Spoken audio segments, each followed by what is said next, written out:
Et des haines difficilement réconciliables, mais un enthousiasme général enfin.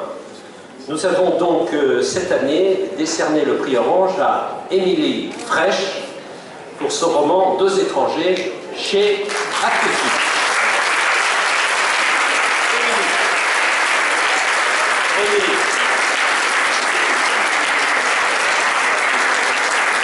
Et Françoise Nissen, la patronne d'Actes Sud, est aussi présente. Donc si Françoise voulait bien venir, puisqu'elle a fait le plus long du voyage, puisqu'elle est venue d'Arles à Paris, la voici. Et donc, chère Émilie,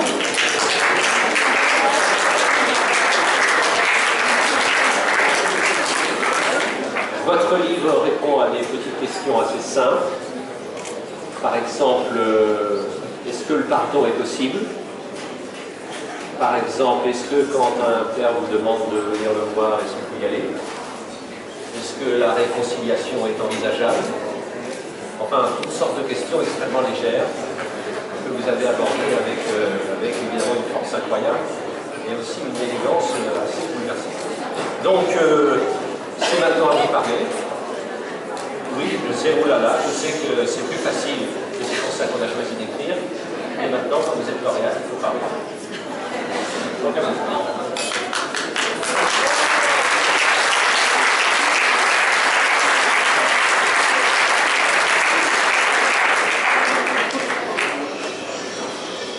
En vous voyant tout ici, je sais maintenant pourquoi j'ai jamais voulu me marier. C'est pour échapper à ça. Je suis très timide, mais très contente d'avoir un prix, c'est le premier, et surtout de l'avoir pour ce livre, parce que c'est un livre que j'ai bien failli ne pas écrire. Pour ceux qui ne l'ont pas lu, il raconte l'histoire d'une fille qui est convoquée par son père qu'elle n'a pas vue depuis 7 ans. Et elle part à Marrakech à bord de sa voiture.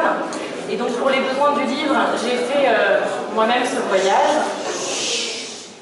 Voilà. Et en rentrant de ce voyage, je me suis dit que j'allais renoncer à ce livre parce que c'était pour moi un livre que je pensais pouvoir simplement écrire le jour où je n'aurais plus mon père.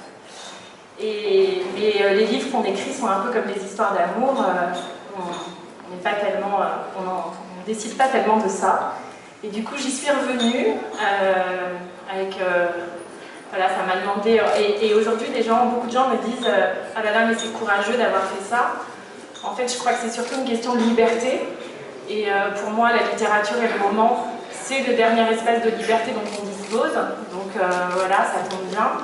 Et ça me donne envie d'avoir encore plus de liberté pour le prochain, donc je suis ravie. Et je partage bien évidemment ce prix avec mon éditrice Myriam Anderson qui me permet de maintenir mon niveau d'exigence et surtout de contenir mon impatience. Et évidemment, je partage ce prix avec mon père qui est là et qui de toute façon dira que c'est grâce à lui, puisque ça parle de lui. Donc voilà, j'abdique. Je partage ce prix avec toi. Merci beaucoup.